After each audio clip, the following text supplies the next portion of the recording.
I really support. We've got plenty of headsets. We've done loads of reviews of theirs in the past, which I'm sure you've seen on the site. But we're here to talk about everything you guys have been doing since I saw you last, which was last E3. Yes. So, right, let's start with headsets first of all. Wireless. Tell us about it. Okay, so we launched our wired Spectrum 4XP and 5XP last year actually.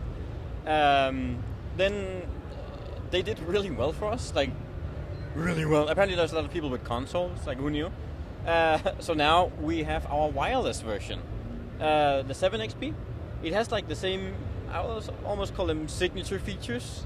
It comes apart for easy transportation, something we take really seriously.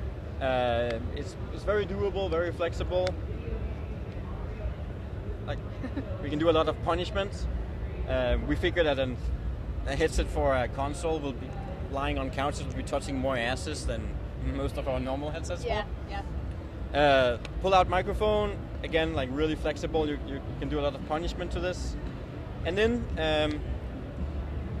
you have a boyfriend, right? Yes, I do now. Finally. Congratulations with that. So every time he gets tired of hearing on you, this is awesome because it has really good passive noise cancellation. Just saying. Thanks. And now I can repeat it, and you can actually hear what I'm saying. It's really good. Actually, that is actually pretty good. And so it has 50mm units. They're really big. That's what she said. Really big. And it comes with leather cushions, but on our website we'll actually be selling cloth. So people could just change them over and... Yeah. Sweet. And that's basically the 7XP. It'll give you around 20 hours of battery, 22 hours. It has pretty good range. I have no idea how much it is right now, to be honest. I totally forgot. But like industry standard. It's good range. Yeah, it's like as far as I can throw over there, and then a little longer. Oh, 33 feet, I'm being We're really told by someone who knows her stuff, it's 33 feet. This is Tori, she's my PR chick. She makes sure that this guy turns up to everything and doesn't screw up. She's like my mother, but she's really nice, like unlike my mother. Unlike my mother. Anyway, aside from other problems. And then we have something, the live mix feature, that balances the audio. Yeah. That's actually built in here now. It's built, so before the live mix on the wired, clipped into the bottom of the Xbox controller, which is what I reviewed and what we gave a really good review for, and we solely in our house, that's what we use. And we have a new feature called Exact Sound. Exact Sound is like a really bare bones version, equalizer settings. But what we've done is that we would analyze different scenarios. So there's we call it performance, like a pro gaming oriented feature where footsteps are really like easy to hear and pinpoint gunfire, high pitched sounds. Mm-hmm. There is what we call immersion, which is like Dragon Age 2 or whatever, like with really awesome music. We just want to kick back and enjoy that. Yeah. It's like very well-rounded soundscape. And then we have something we call just entertainment. It's very bassy, but if you want to watch like whatever crap television that you like, it's really good. I love interviewing you so much. Okay, so for E3 stuff now there's been 2 press releases that I've got from you guys, and the first one of all is Diablo 3. A whole load of things coming out, mouse mats, keyboards. Tell us a bit about those. So, yes, we've been for the last probably year now working really closely with Blizzard on that. I can't reveal anything on when Diablo is coming out. I don't even know. But we've had some playtime, obviously, with the game. We have had chance to meet the designers and the graphics artists, and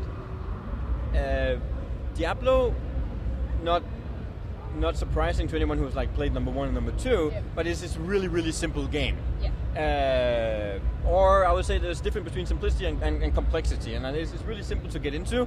There's a lot of complexity and depth, substance to the game underneath that. So we're not making a keyboard because a keyboard doesn't make sense. Like from a game perspective, it doesn't make sense.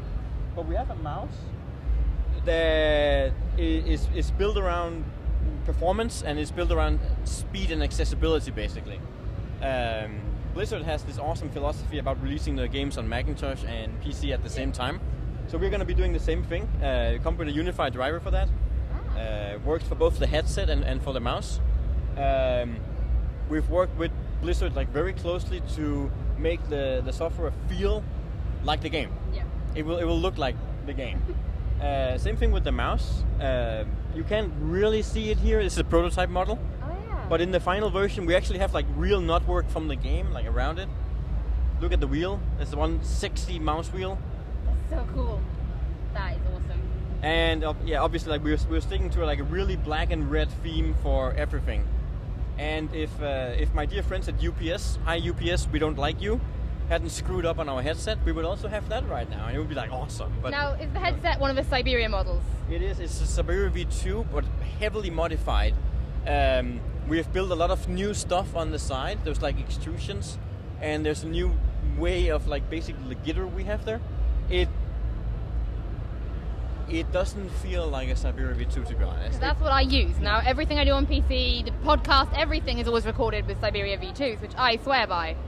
So you actually do have good taste. I'm a little surprised. See? He's horrible. So, now the next thing that you guys know... No, are you still going? Come on then. One last thing.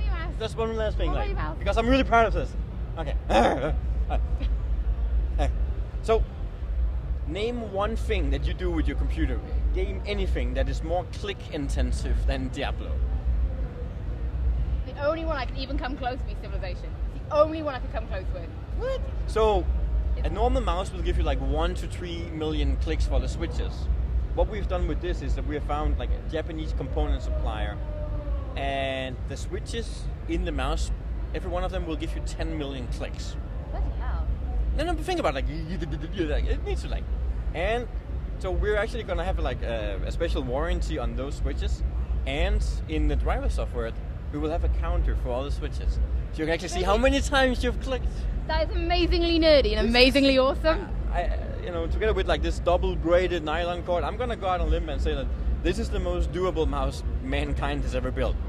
If they ever like had a mouse on like space shuttle or something, this is brilliant. I mean, I look at the ones I treat mine now. Like I've brought my SteelSeries mouse with me, like here, and it's in my handbag, and it's being wrapped up, thrown in. It's kind of tied up with all my other headsets and stuff, and I treat them like shit, but they last.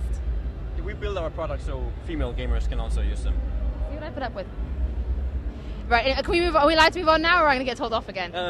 Okay, so Valve. Yeah. Yeah. Woo, so we have a new partnership with Valve. What I can develop at this point in time is that right now we will be looking at mousepads primarily. This is for Portal, for Counter-Strike, for Half-Life, basically Valve's properties. Whatever happens after that is like a big mystery. We don't know yet. That's all we can say. So yeah, working with Valve, going to see some stuff, but hopefully more from Mousemat, Start Simple, and go up from there. The future is bright. Future's orange. Right, the very final thing, and where a lot of you might be seeing SteelSeries more than you've ever seen them before, is in pro gaming. And we're really seeing a push, and a lot of people who are into gaming are finally starting to wake up to it. It's a big thing.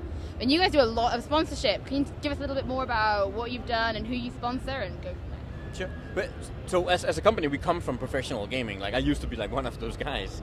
A lot of the company was started on that. Our first product was developed by a quick guy who like was trying to look for a way that he doesn't have to like basically clean out his mouse, and it would give him like consistent tracking. So he came up with a mousepad made of glass. That was our first product. I would go out on a limb and say that we put more money back into competitive gaming from a percentage of our revenue than any other company on the planet. I'm 100% convinced of that. We've worked with teams like Fnatic, SK Gaming, Evil Geniuses, and Tyloo, and many others for like years and years and years.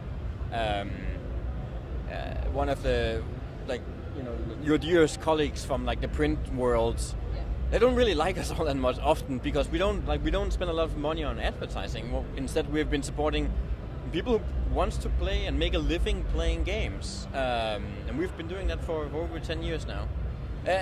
It's something we'll continue to do, and for us, we were like super excited because StarCraft 2 came out last year, and it has just like taken the world by storm. Did you have a whole line of StarCraft 2 stuff? No, that's actually Razer.